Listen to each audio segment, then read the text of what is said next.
नमस्कार सभी को। इकोनॉमिक्स ऑनलाइन क्लास में आप सबका स्वागत है। आज का जो ऑनलाइन क्लास में हमारा जो टॉपिक है वो है अर्थव्यवस्था की केंद्रीय समस्याएं। इंग्लिश में इसे बोलते हैं central problems of an economy. Chapter 2 part 1 unit 1 class 12 economics. पिछली ऑनलाइन क्लास में हमने सीखा था अर्थशास्त्र का अर्थ और परिभाषा भी। इकोनॉमिक्स जो सब्जेक्ट है उसका उदय कहाँ से हुआ, कैसे, किसे अर्थशास्त्र कहते हैं और इसकी परिभाषाएं क्या हैं। हमने पढ़ा था कि अर्थशास्त्र की जो परिभाषाएं हैं उनको 4 भागों में बांटता है।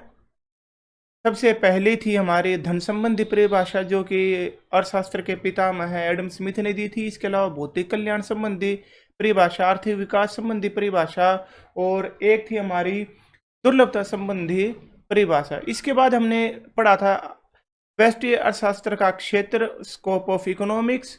उसके बाद अर्थशास्त्र के अध्ययन में माइक्रो इकोनॉमिक्स की इम्पोर्टेंस और सबसे लास्ट में हमने पढ़ा था पिछली ऑनलाइन क्लास में अर्थशास्त्र की प्रकृति, नेचर ऑफ इकोनॉमिक्स। क्या ये आर्ट है, क्या ये साइंस है या ये दोनों है।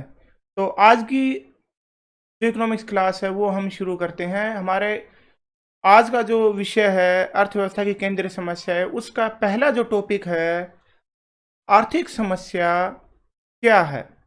प्रत्येक मनुष्य की आवश्यकताएं असीमित होती हैं। जो मनुष्य की ह्यूमन बीइंग है उसकी जो नीड्स हैं, उसकी जो इच्छाएं हैं, आवश्यकताएं हैं, वो असीमित होती हैं, परंतु उन आवश्यकताओं को संतुष्ट करने के साधन हैं वो सीमित होते हैं। तो मनुष्य की आवश्यकताएं असीमित है, साधन सीमित है। इस तरह प्रत्येक एक अर्थव्यवस्था के लिए भी यह संभव नहीं है कि वो प्रत्येक नागरिक के लिए प्रत्येक वस्तु का उत्पादन कर सके। अतः प्रत्येक अर्थव्यवस्था को यह चुनाव करना पड़ता है कि वह किस तरह सीमित साधनों से अधिकतम संतुष्टि है वो प्राप्त। इन सीमित साधनों से असीमित आवश्यकताएं पूरी करने का सवाल जब भी खड़ा होता है तब आर्थिक समस्या है वो जन्म लेती है। अब ये तो थी एक व्यक्ति की बात। अब बात करते हैं एक अर्थव्यवस्था की।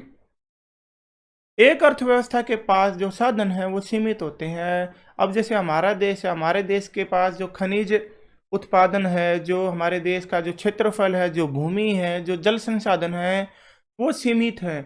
और इन्हीं सीमित साधनों से हमारे देश को प्रत्येक नागरिक के लिए एक सामान्य जीवन बिताने लायक जो सुविधाएं हैं वो उत्पादन करनी है। तो इसी कारण से जो आर्थिक समस्या है वो उत्पन्न होती है।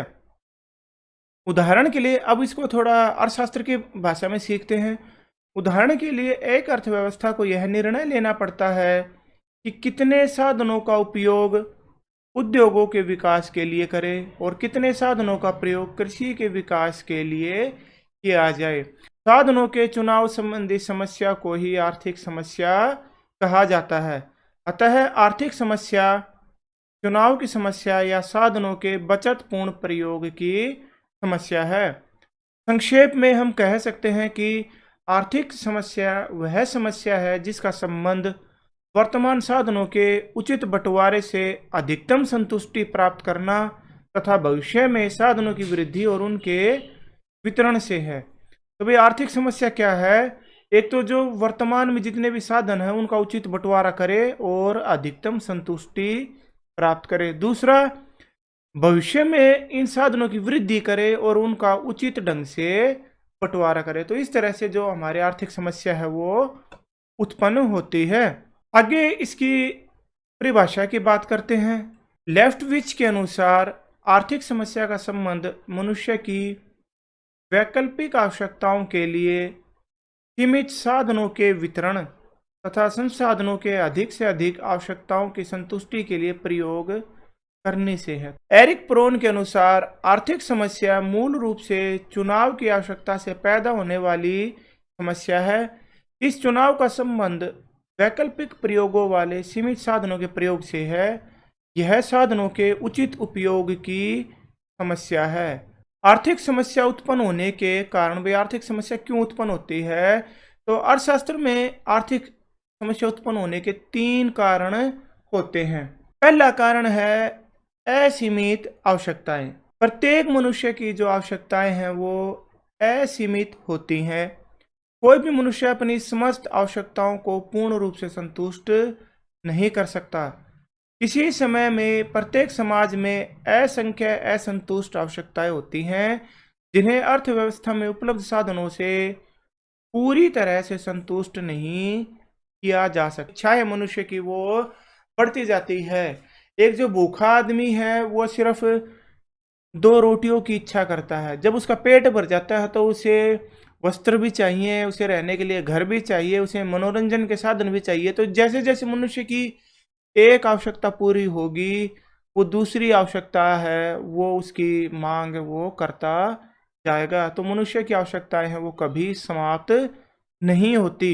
दूसरा हमारा कारण है सीमित या दुर्लभ साधन। इन आवश्यकताओं को जो पूरा करने वाले जो साधन हैं वो अधिकतर सीमित होते हैं या दुर्लभ होते हैं। इन पदार्थों को दुर्लभ इसलिए कहा जाता है क्योंकि इनकी मांग है वो पूर्ति से अधिक होती है, यानी पूर्ति इनकी सीमित होती है, जबकि जो इनकी मांग है वो लगातार बढ़ती जाती है। डिमांड है वो सप्लाई से ज़्यादा होती है। Demand is greater than supply. इसको एक उदाहरण से समझते हैं।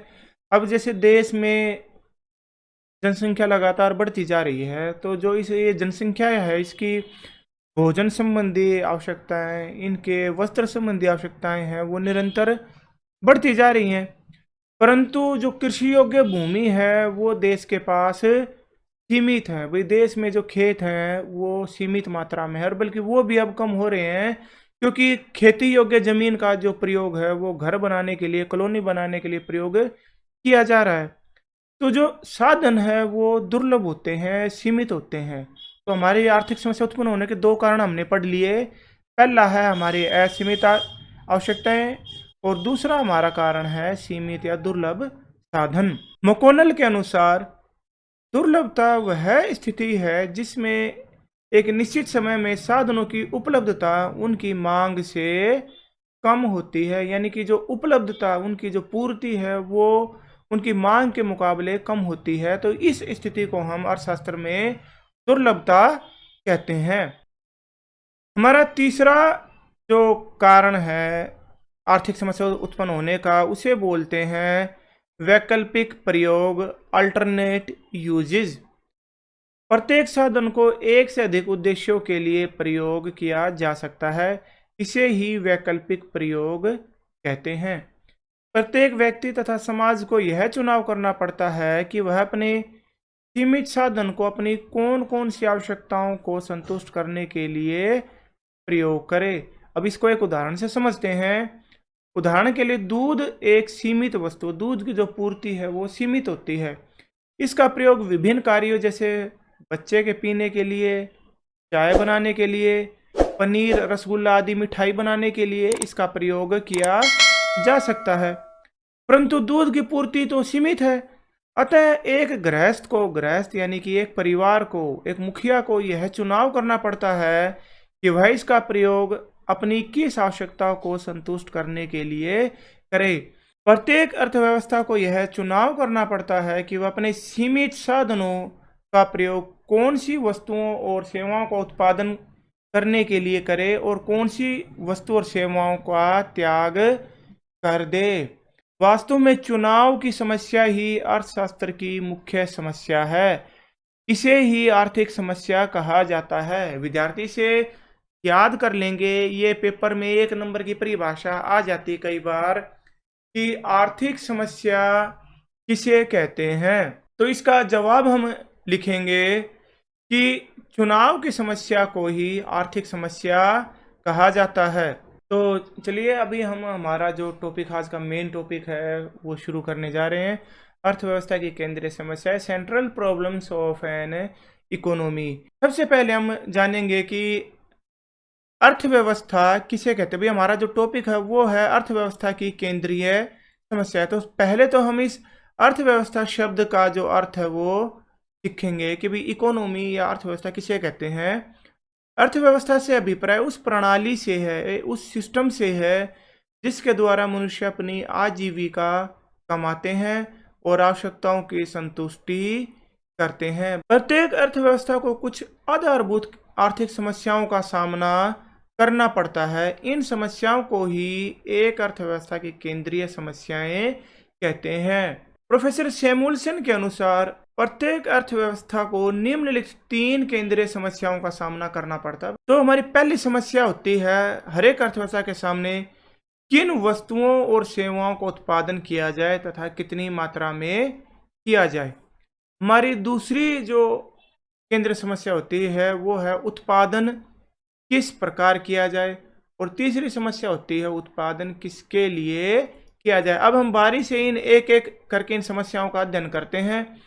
हमारी सबसे पहली समस्या थी किन वस्तुओं और सेवाओं का उत्पादन किया जाए तथा कितनी मात्रा में किया जाए। तो इसकी व्याख्या करते हैं। प्रत्येक अर्थव्यवस्था की सबसे पहली और मुख्य आर्थिक समस्या या केंद्रीय समस्या यह निर्धारण करना है कि कौन सी वस्तुओं और सेवाओं का उत्पादन किया जाए जिससे लोगों की अधिकतम आवश्यकताओं को संतुष्ट किया जा सके। इस समस्या के उत्पन्न होने का मुख्य कारण यह है कि आवश्यकताएं असीमित होती हैं और अर्थव्यवस्था के पास साधन सीमित होते हैं। अतः प्रत्येक अर्थव्यवस्था को यह चुनाव करना पड़ता है कि वह किन आवश्यकताओं को तो संतुष्ट करेगी और किन का त्याग करेगी। इस समस्या का दूसरा नाम चुनाव की समस्या है। एक अर्थव्यवस्था को 2 बातें तय करनी पड़ती। पहला कि एक अर्थव्यवस्था को यह निर्णय लेना पड़ता है कि कौन सी वस्तुओं तथा सेवाओं का उत्पादन किया जाए। उदाहरण के लिए उपभोक्ता वस्तुएं जैसे चीनी, कपड़ा, वस्त्र, टूथपेस्ट, मसाले इत्यादि का उत्पादन किया जाए, या पूंजीगत वस्तुएं जैसे मशीनें, ट्रैक्टर इत्यादि का उत्पादन किया जाए। इसी प्रकार यह भी चुनाव करना पड़ता है कि कौन सी युद्धकालीन वस्तुएं जैसे बंदूक, टैंक, लड़ाकू जहाज इत्यादि का उत्पादन किया जाए तथा कौन सी शांतिकालीन वस्तुओं का उत्पादन किया जाए। जो वस्तुएं सीधे उपभोक्ता की आवश्यकताओं की संतुष्टि करती हैं वो कहलाती हैं उपभोक्ता वस्तुएं, और जो जिन वस्तुओं का प्रयोग अन्य वस्तुओं का उत्पादन में किया जाता है उन्हें बोला जाता है पूंजीगत वस्तुएं। जब एक अर्थव्यवस्था यह निश्चय कर लेती है कि कौन सी वस्तुओं और सेवाओं का उत्पादन करना है तो उसे यह भी निर्णय लेना पड़ता है कि उन वस्तुओं का कितनी मात्रा में उत्पादन करना है। भाई कितनी मात्रा में हमने उपभोक्ता वस्तुएं बनानी है, कितनी मात्रा में हमने पूंजीगत वस्तुएं बनानी है, या कितनी मात्रा में हमने युद्ध से संबंधित हथियार बनाने हैं, या कितनी मात्रा में हमने शांतिकालीन वस्तुओं का उत्पादन करना है। एक अर्थव्यवस्था को यह निर्णय लेना पड़ता है कि उपभोक्ता वस्तुओं का कितना उत्पादन किया जाए तथा पूंजीगत वस्तुओं का कितना उत्पादन किया जाए। अब हम बात करते हैं हमारी दूसरी केंद्रीय समस्या की, उत्पादन किस प्रकार किया जाए, हाउ टू प्रोड्यूस। एक अर्थव्यवस्था के सामने दूसरी मुख्य केंद्रीय समस्या यह है कि वस्तुओं का उत्पादन कैसे किया जाए। तो वस्तुओं को उत्पादन करने की 2 तकनीकें होती हैं, श्रम प्रधान तकनीक और पूंजी प्रधान तकनीक। इस तकनीक में श्रम का उपयोग पूंजी या मशीनों की तुलना में अधिक किया जाता है। उदाहरण के लिए कृषि, आमतौर पर जो भारतीय कृषि है उसमें श्रम प्रधान तकनीक का प्रयोग किया जाता है, अर्थात मनुष्य का ज़्यादा प्रयोग किया जाता है। फसलों को बोने के लिए, उनकी कटाई के लिए, उनकी ढुलाई के लिए मनुष्यों का ही अधिक प्रयोग किया जाता है, मशीनों का कम प्रयोग किया जाता है। इसलिए भारतीय कृषि को श्रम प्रधान कृषि कहा जाता है। दूसरी हमारी वस्तुओं का उत्पादन करने की जो तकनीक है वो कहलाती है पूंजी प्रधान, कैपिटल इंटेंसिव टेक्निक, CIT। हमारी दूसरी जो तकनीक है, इस तकनीक में मशीनों का ज़्यादा प्रयोग किया जाता है, पैसे का ज़्यादा प्रयोग होता है, पूंजी का ज़्यादा प्रयोग होता है, इसलिए इसको बोला जाता है पूंजी प्रधान तकनीक, कैपिटल इंटेंसिव टेक्निक या CIT। इस चीज़ को विद्यार्थी याद रखेंगे, LIT लेबर इंटेंसिव टेक्निक और CIT कैपिटल इंटेंसिव टेक्निक। एक अर्थव्यवस्था को यह तय करना पड़ता है कि वह कौन सी तकनीक का प्रयोग किस उद्योग में करे जिससे उत्पादन अधिक कुशलता पूर्वक किया जा सके। उत्पादन न्यूनतम लागत पर किया जाना चाहिए। किसी अर्थव्यवस्था में उत्पादन में कौन सी तकनीक अपनाई जाएगी यह साधनों की उपलब्धता और उनके सापेक्षिक मूल्य पर निर्भर करता है। यदि श्रम की कीमत ज़्यादा है तो पूंजी प्रधान तकनीक का प्रयोग किया जाएगा। यदि पूंजी की लागत ज़्यादा है तो श्रम प्रधान तकनीक का प्रयोग किया जाएगा। इस समस्या को तकनीक की समस्या भी कहा जाता है। अब हम आगे बढ़ते हैं और हमारी जो अर्थव्यवस्था की जो तीसरी समस्या जिसका सामना हर एक अर्थव्यवस्था को करना पड़ता है वो हमारी कहलाती है उत्पादन किसके लिए किया जाए, वूम टू प्रोड्यूस। एक अर्थव्यवस्था को यह भी चुनाव करना पड़ता है कि उत्पादन किसके लिए किया जाए, अर्थात गरीबों के लिए कल्याणकारी वस्तुओं का उत्पादन जैसे कपड़ा, भोजन इत्यादि का उत्पादन किया जाए, या अमीरों के लिए विलासिता वस्तुओं जैसे कार, रेफ्रिजरेटर इत्यादि का उत्पादन किया जाए। इस समस्या को वितरण की समस्या भी कहते हैं। प्रोफेसर स्टीगलर तथा लेफ्टविच जैसे अर्थशास्त्रियों ने दो और केंद्रीय समस्याओं का वर्णन किया है। तो 3 का अध्ययन हमने ऑलरेडी कर लिया, तो 2 और बताई हैं। तो इस तरह से हमारी जो केंद्रीय समस्याएं हैं वो 5 हो जाती हैं। चौथी हमारी केंद्रीय समस्याएं हैं साधनों का पूर्ण प्रयोग है वो कैसे हो। प्रत्येक अर्थव्यवस्था की अगली मुख्य समस्या सभी उत्पादन के साधनों का पूर्ण उपयोग करना अथवा पूर्ण रोजगार प्रदान करना है। परंतु वास्तव में उत्पादन के जो साधन हमने पिछले वीडियो में भी सीखा था, उत्पादन के 4 साधन होते हैं, भूमि, श्रम, पूंजी और चौथा होता है जो इन तीनों का प्रयोग करके उत्पादन करता है, यानी कि उद्यमी। तो उत्पादन के 4 साधन या कारक होते हैं। तो ये बोल रहा है कि उत्पादन के साधनों का पूर्ण उपयोग है वो नहीं हो पाता। फैक्ट्रियां बंद रहती हैं, मजदूर आधे टाइम बेरोजगार रहते हैं, भूमि का पूरा उपयोग नहीं हो पाता। अतः प्रत्येक अर्थव्यवस्था की यह जिम्मेदारी हो जाती है कि वह सभी साधनों का पूर्ण उपयोग करे। इसे साधनों के कुशलतम उपयोग की समस्या भी कहते हैं। हमारा 5वीं और अंतिम जो केंद्रीय समस्या है वो कहलाती है साधनों का विकास कैसे हो। प्रत्येक अर्थव्यवस्था की एक मुख्य समस्या उत्पादन के स्तर में वृद्धि करना है। इस समस्या को ही आर्थिक विकास की समस्या कहा जाता है। ये इसका दूसरा नाम है। आर्थिक विकास से अभिप्राय है प्रत्येक व्यक्ति की वास्तविक आय में निरंतर वृद्धि हो। वास्तव में आर्थिक विकास की लागत भावी विकास के लिए वर्तमान उपभोग का त्याग है। आर्थिक विकास द्वारा सामाजिक न्याय तथा समानता के लक्ष्य की भी प्राप्ति होनी चाहिए। तो अब इसको थोड़ा सा विस्तार से समझते हैं कि साधनों का आर्थिक विकास कैसे हो। साधनों का विकास या किसी देश का विकास हम कब मानेंगे कि आर्थिक विकास से अभिप्राय जब प्रत्येक व्यक्ति की वास्तविक आय में निरंतर वृद्धि हो, चाहे वो गरीब हो चाहे वो अमीर हो, उसकी वास्तविक आय जब लगातार बढ़े तब उस कहेंगे कि उस देश में उस नागरिक का आर्थिक विकास हो रहा है। परंतु ये जो आर्थिक विकास है वो क्या होता है, भावी विकास के लिए वर्तमान उपभोग का त्याग है। हमने विकास का मतलब ये नहीं कि आप जितने भी प्राकृतिक संसाधन हैं उन सब का प्रयोग अभी कर लें और भावी पीढ़ी के लिए कुछ भी न छोड़े। भावी पीढ़ी के लिए हमने उनको बचाकर इस प्रकार से प्रयोग करना है कि हमारा भी विकास हो जाए और भावी पीढ़ी के लिए भी जो प्राकृतिक संसाधन है वो बचे रहें। इसके साथ साथ आर्थिक विकास के द्वारा सामाजिक न्याय तथा समानता के लक्ष्य की भी प्राप्ति होनी चाहिए। भाई ऐसा नहीं है कि अमीर है वो अमीर होता जा रहा है, गरीब है वो गरीब होता जा रहा है। इस दशा को हम आर्थिक विकास नहीं कहेंगे। आर्थिक विकास कब होगा, जब सामाजिक न्याय होगा और सारे नागरिक हैं वो समानता की तरफ बढ़ेंगे, तब इसे आर्थिक विकास कहा जाता है। तो ये हमारे आर्थिक एक अर्थव्यवस्था की जो केंद्रीय समस्याएं हैं वो टॉपिक हमारा खत्म होता है। अब हम करेंगे आज की इकोनॉमिक्स क्लास का हमारा अंतिम टॉपिक है विभिन्न अर्थव्यवस्थाओं में केंद्रीय समस्याओं का समाधान। अब हमने आर्थिक समस्याएं तो पढ़ ली कि 3 मुख्य होती हैं, 2 गौण होती हैं, कुल 5 होती हैं। तो इनका समाधान कैसे करेंगे, तो हम विभिन्न अर्थव्यवस्थाओं में जो केंद्रीय समस्याएं हैं इनका समाधान उस अर्थव्यवस्था के प्रकार के अनुसार करते हैं। तो पहले हम यह जानेंगे कि अर्थव्यवस्था है वो कितने प्रकार की होती हैं। तो आइए शुरू करते हैं। विभिन्न प्रकार की अर्थव्यवस्थाएं केंद्रीय समस्याओं का समाधान भिन्न भिन्न तरीके से करती हैं।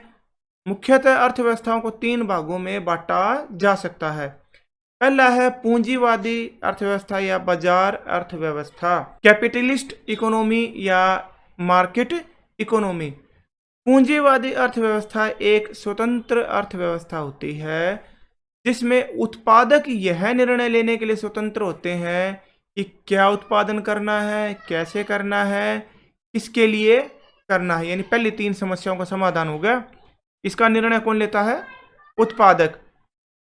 पूंजीवादी अर्थव्यवस्था या बाजार अर्थव्यवस्था में आर्थिक क्रियाओं पर सरकार का कोई नियंत्रण नहीं होता। इस अर्थव्यवस्था में आर्थिक क्रियाएं बाजार शक्तियों, मांग व पूर्ति की स्वतंत्र अंतरक्रिया पर निर्भर करती हैं। उत्पादक अपना निर्णय बाजार की मांग व पूर्ति की शक्तियों के आधार पर लेते हैं। इस प्रकार अर्थव्यवस्था का मुख्य उद्देश्य लाभ कमाना होता है। ये किसकी बातें हो रही? ये हो रही हमारी पूंजीवादी अर्थव्यवस्था की। अब पेपर में इसी सवाल को थोड़ा घुमा के पूछ लेता है कि पूंजीवादी अर्थव्यवस्था की विशेषता बताओ।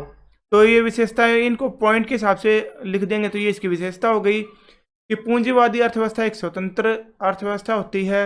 उत्पादन संबंधी निर्णय उत्पादक स्वयं लेता है।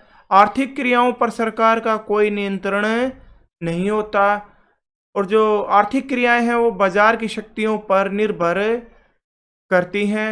उत्पादक अपना निर्णय बाजार की मांग और पूर्ति की शक्तियों के आधार पर लेते हैं और इस प्रकार की अर्थव्यवस्था का मुख्य उद्देश्य लाभ कमाना होता। तो इस तरह से हमारी इसकी विशेषताएं भी हो गई। अब हम अध्ययन करते हैं पूंजीवादी अर्थव्यवस्था में केंद्रीय समस्याओं का समाधान कैसे होगा। तो अभी हमने पढ़ा था कि इसमें जो सारे निर्णय वो उत्पादक स्वयं लेता है। तो पूंजीवादी या बाजार अर्थव्यवस्था में उत्पादक उन वस्तुओं का उत्पादन करेंगे जिनकी मांग अधिक है और पूर्ति कम है। ऐसी वस्तुओं से उत्पादकों को अधिक लाभ प्राप्त होंगे।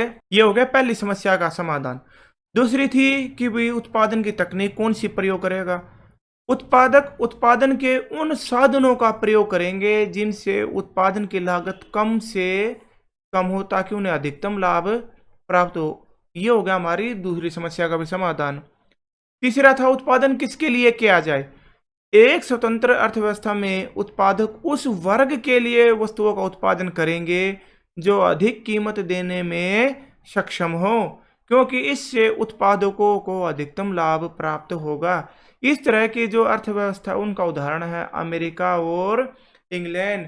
पेपर में कई बार ये छोटा सा छोटा सा है, ये भी 1 नंबर का प्रश्न आ जाता है कि किसी एक पूंजीवादी अर्थव्यवस्था का उदाहरण दीजिए या 2 पूंजीवादी अर्थव्यवस्थाओं का उदाहरण दीजिए। तो इसके उदाहरण है अमेरिका और इंग्लैंड। अब बढ़ते हमारे दूसरी जो अर्थव्यवस्था का प्रकार है जिसे बोलते हैं हम समाजवादी अर्थव्यवस्था या केंद्रीय योजनाबद्ध अर्थव्यवस्था, सोशलिस्ट या सेंट्रली प्लान्ड इकोनॉमी। समाजवादी अर्थव्यवस्था या केंद्रीय योजनाबद्ध अर्थव्यवस्था वह अर्थव्यवस्था होती है जिसमें आर्थिक क्रियाओं पर नियंत्रण किसी केंद्रीय अधिकारी या सरकार द्वारा होता है।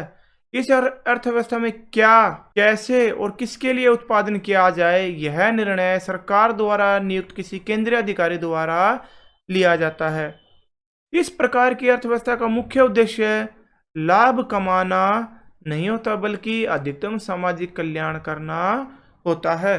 अब हम सीखेंगे कि समाजवादी अर्थव्यवस्था में केंद्रीय समस्याओं का समाधान कैसे होता है। समाजवादी अर्थव्यवस्था में ऐसी वस्तुओं और सेवाओं का उत्पादन किया जाता है जो सरकार के विचार में समाज के लिए सबसे अधिक उपयोगी हो। क्या उत्पादन किया जाए? तो इसका जवाब है जो सरकार को ये लगे कि ये समाज के लिए सबसे अधिक उपयोगी है। दूसरा प्रश्न था कौन सी उत्पादन कैसे किया जाए। उत्पादन की ऐसी तकनीकों का प्रयोग किया जाता है समाजवादी अर्थव्यवस्था में जो समाज के लिए सबसे अधिक उपयोगी हो। उदाहरण के लिए यदि समाजवादी अर्थव्यवस्था में बेरोजगारी की समस्या हो तो सरकार है वो श्रम प्रधान तकनीक का प्रयोग करेगी जिससे अधिक से अधिक लोगों को रोजगार मिल सके। तीसरा था हमारा कि उत्पादन किसके लिए किया जाए। इस अर्थव्यवस्था में निर्धन लोगों के लिए भी पर्याप्त वस्तुओं और सेवाओं का उत्पादन किया जाएगा भले ही इन वस्तुओं के उत्पादन से उत्पादकों को कोई विशेष लाभ न मिले। इस अर्थव्यवस्था में अधिकतम लाभ की तुलना में सामाजिक न्याय को अधिक प्राथमिकता दी जाती है। समाजवादी अर्थव्यवस्था का उदाहरण है चीन, रूस और क्यूबा। हम पढ़ेंगे तीसरी प्रकार की अर्थव्यवस्था जिसे बोलते हैं मिश्रित अर्थव्यवस्था या मिक्स्ड इकोनॉमी। मिश्रित अर्थव्यवस्था में पूंजीवादी अर्थव्यवस्था और समाजवादी अर्थव्यवस्था दोनों के गुण सम्मिलित होते हैं। इस प्रकार की अर्थव्यवस्था में आर्थिक क्रियाओं को बाजार की शक्तियों पर स्वतंत्र छोड़ दिया जाता है, परंतु सरकार अर्थव्यवस्था तथा बाजार पर अपना नियंत्रण भी बनाए रखती है। इस प्रकार की अर्थव्यवस्थाओं में आर्थिक क्रियाओं के लिए निजी क्षेत्र को स्वतंत्र छोड़ दिया जाता है, परंतु जन कल्याण से जुड़े कुछ क्षेत्रों को सरकार अपने नियंत्रण में रखती है। ये जन कल्याण से संबंधित हो सकते हैं या जो राष्ट्र की जो सुरक्षा है उससे संबंधित हो सकते हैं। उदाहरण के लिए जैसे भारत में अधिकतर जो क्षेत्र हैं, अधिकतर जो सेवाएं हैं, उत्पादन है, वो निजी क्षेत्र के लिए छोड़ रखे, परंतु जो राष्ट्र हित के जो मुद्दे हैं जैसे रक्षा है या अंतरिक्ष है, परमाणु ऊर्जा है, ये सरकार के नियंत्रण में है। बाकी जो वस्तुएं, वस्त्र है, गाड़ियां हैं, मोटरसाइकिल हैं, खाने पीने की वस्तु, सारे निजी क्षेत्र के लिए खोल रखी हैं, परंतु जो राष्ट्र हित के हैं, जो जन कल्याण से संबंधित हैं, वो सरकार के अपने नियंत्रण में है। इस प्रकार की अर्थव्यवस्थाओं का मुख्य उद्देश्य अधिकतम लाभ के साथ साथ सामाजिक कल्याण में भी वृद्धि करना होता है। मिश्रित अर्थव्यवस्थाओं में केंद्रीय समस्याओं का समाधान। अब हमने मिश्रित अर्थव्यवस्था के बारे में जानकारी ली थी, अब हम पढ़ेंगे कि इसमें समस्याओं का समाधान कैसे किया जाए। मिश्रित अर्थव्यवस्था में जो तीनों समस्याएं होती हैं, भाई उत्पादन क्या किया जाए, कैसे किया जाए और किसके लिए किया जाए, यह निर्णय बाजार शक्तियों के साथ साथ सामाजिक कल्याण के आधार पर किया जाता है।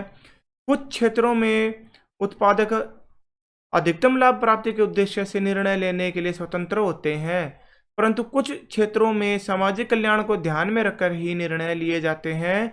उदाहरण के लिए भारत में अधिकतर क्षेत्रों को उत्पादकों को अपने लाभ अधिकतम करने की स्वतंत्रता है, परंतु रेलवे, अंतरिक्ष, परमाणु ऊर्जा आदि जन कल्याण और राष्ट्र हित से जुड़े क्षेत्रों में सरकार का पूर्ण नियंत्रण है, ताकि समाज का निर्धन वर्ग भी रेलवे आदि की सेवाएं प्राप्त कर सके। तो इस तरह से हमारी मिश्रित अर्थव्यवस्था में केंद्रीय समस्याओं का समाधान किया जाता है।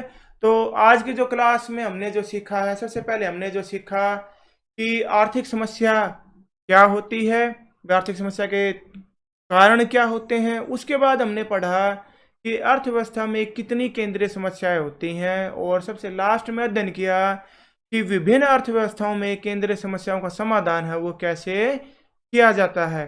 तो अब हम जो हमारी इकोनॉमिक्स क्लास है, वो आज की इकोनॉमिक्स क्लास वो यहीं समाप्त करते हैं। आप सभी का इकोनॉमिक्स ऑनलाइन क्लास से जुड़े रहने के लिए धन्यवाद।